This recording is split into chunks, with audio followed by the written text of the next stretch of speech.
Hello students, today I am going to talking about a very important topic that is conditional sentence। बहुत ज़्यादा important है ये किसी भी एग्ज़ाम के लिए। सो आइए हम लोग समझते हैं कि कंडीशनल सेंटेंस होते क्या हैं, इससे किस टाइप के क्वेश्चन पूछे जाते हैं हमारे एग्जाम में। ओके, तो देखिए कंडीशनल सेंटेंस का मतलब होता है शर्त सूचक वाक्य। इसका हिंदी होता है शर्त सूचक वाक्य। First of all it has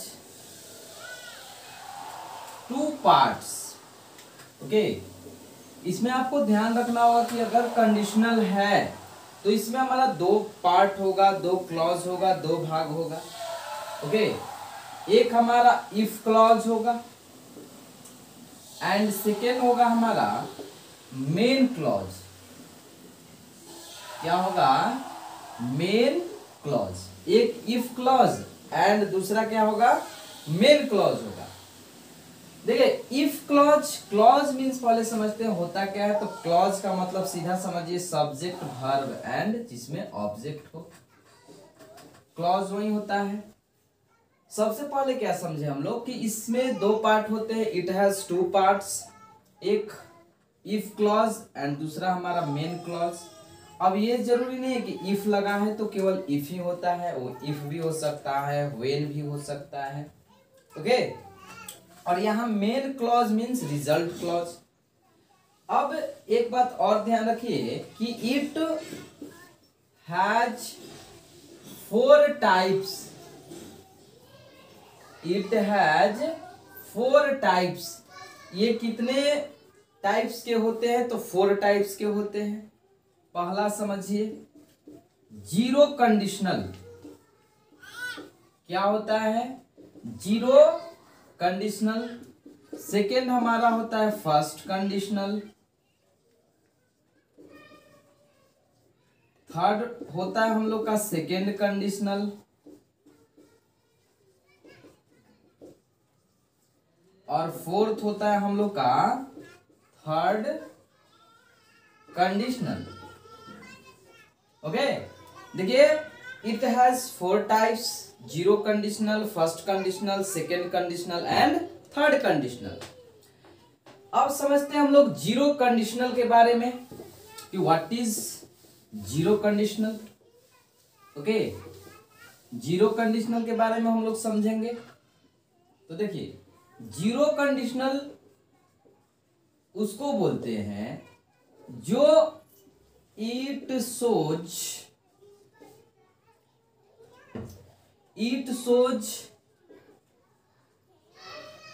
universal truth. Universal की जगह पर लिखिए इट शोज जनरल ट्रूथ, जो सामान्य ट्रूथ को दिखाए। ओके, ऐसा सेंटेंस जिसमें हम लोग को लगे कि वो सेंटेंस जनरल ट्रूथ हो। जनरल ट्रूथ मीन्स एकदम सामान्य सत्य।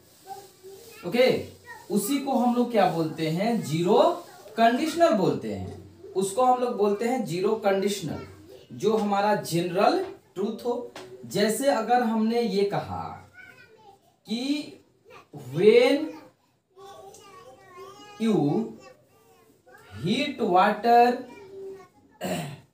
when you heat water it will boil। okay, when you heat water it will boil।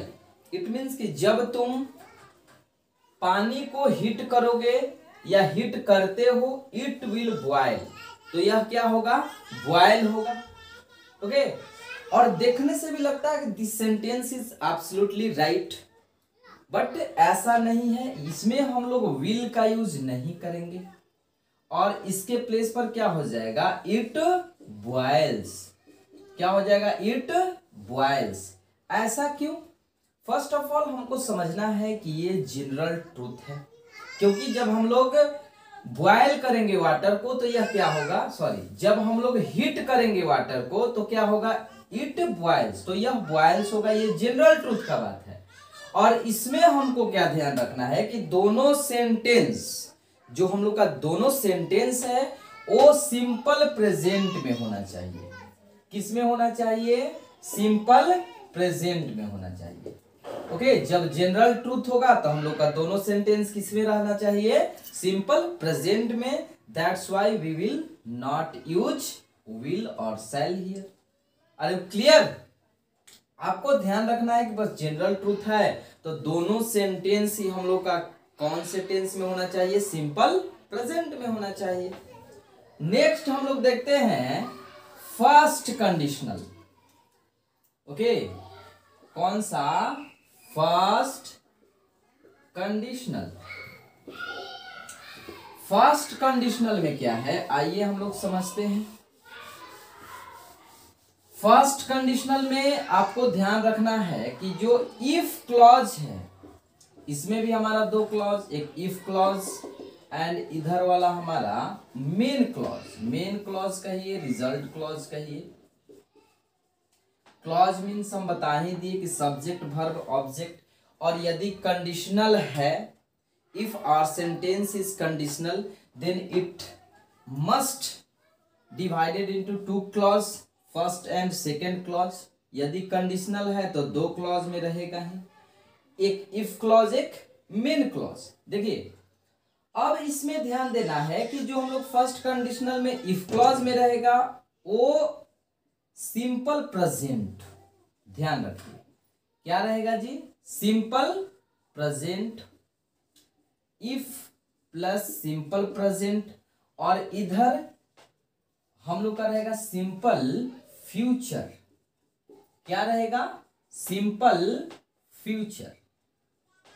यानी इफ क्लॉज हम लोग का रहेगा सिंपल प्रेजेंट में और मेन क्लॉज रहेगा सिंपल फ्यूचर में। आइए समझते हैं एग्जांपल्स थ्रू। अब देखिए ये जरूरी नहीं कि यहाँ इफ लगा है तो इफ ही का यूज करेंगे। इफ हो सकता है, व्हेन हो सकता है, अनलेस हो सकता है, अनटिल हो सकता है, ओके, इन केस ऑफ हो सकता है। Are you clear? मतलब ये सारे हो सकते हैं बट ज्यादातर हम लोग इफ का यूज करते हैं। दैट्स वाई हम लोग इस क्लॉज को इफ क्लॉज बोलते हैं। आपको एक बात इसमें ध्यान रखना पड़ेगा कि जिसके साथ ये सारे क्लॉज रहेंगे, ये सारे वर्ड रहेंगे, ओके, जिस सेंटेंस के साथ ये सारे शब्द रहेंगे जैसे when, unless, until, in case, if, तो उस क्लॉज में हम लोग का सिंपल प्रेजेंट आएगा और इसके बाद वाला क्लॉज हम लोग का सिंपल फ्यूचर होगा। देखिए जैसे हम लोग समझते हैं एग्जाम्पल के थ्रू। जैसे मैंने बोला if you come here I shall go there. Okay, if you come here I shall go there. यदि तुम यहां आओगे तो मैं वहां जाऊंगा। Are you clear? इसमें क्या ध्यान देना है कि देखिए इफ क्लॉज है, ओके, यहां हमारा होना चाहिए सिंपल प्रेजेंट है जी, और इधर वाला जो सेकेंड क्लॉज है हमारा किस में होना चाहिए? सिंपल फ्यूचर में है, बिल्कुल है। बट यदि इससे एरर पूछता है तो ऐसे आपका दे देगा if you will come here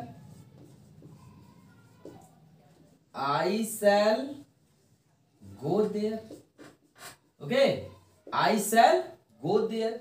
इसमें हम लोग विल का यूज नहीं करेंगे क्योंकि इफ क्लॉज हमारा लगा हुआ है, और यदि इफ क्लॉज है तो हम लोग का सेंटेंस किस में होगा? सिंपल प्रेजेंट में होगा। किस में होगा? सिंपल प्रेजेंट में होगा। आइए और एग्जांपल्स के थ्रू हम लोग समझते हैं। इसमें आपको ध्यान देना होगा कि जिसके साथ हमारा इफ क्लॉज है उसको हमको सिंपल प्रेजेंट में लिखना ही पड़ेगा। जैसे देखिए unless you will work hard, unless you will work hard you will not succeed, you will not succeed। जब तक तुम कठिन मेहनत नहीं करोगे तब तक तुम पास नहीं होगे। ध्यान दीजिए। अब अनलेस भी हमारा कंडीशन बताता है, इसलिए इसके साथ भी हम लोग विल का यूज नहीं कर सकते। इसके साथ भी हम लोग विल का यूज नहीं कर सकते।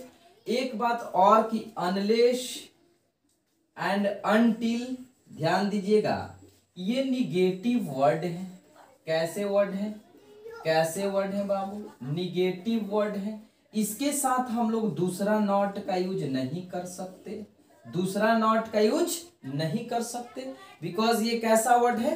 निगेटिव वर्ड है। अरे क्लियर? ये निगेटिव है, इसलिए हम लोग अनलेस या अनटिल के साथ नॉट का यूज नहीं कर सकते। यदि हम लोग का सेंटेंस ऐसे दिया रहे, ध्यान दीजिए कि unless he will work hard, he will not succeed. Okay, unless he will work hard, अगर ऐसा ना देकर देखिए, unless he does not work hard he will not succeed। अगर सेंटेंस हमारा ऐसा दिया रहे तो इसमें हमको डज नॉट का यूज नहीं करेंगे। हम लोग इसमें डज नॉट का यूज इसलिए नहीं करेंगे बिकॉज अनलेस का यूज है, और अनलेस हमारा कंडीशन के साथ साथ आपको एक बात और ध्यान रखना होगा कि ये कैसा वर्ड है? निगेटिव वर्ड है। यदि निगेटिव वर्ड है तो इसके साथ नॉट का यूज हम लोग नहीं करेंगे। अरे क्लियर? यानी अनलेस या अनटिल के साथ हम लोग निगेटिव का यूज नहीं करेंगे।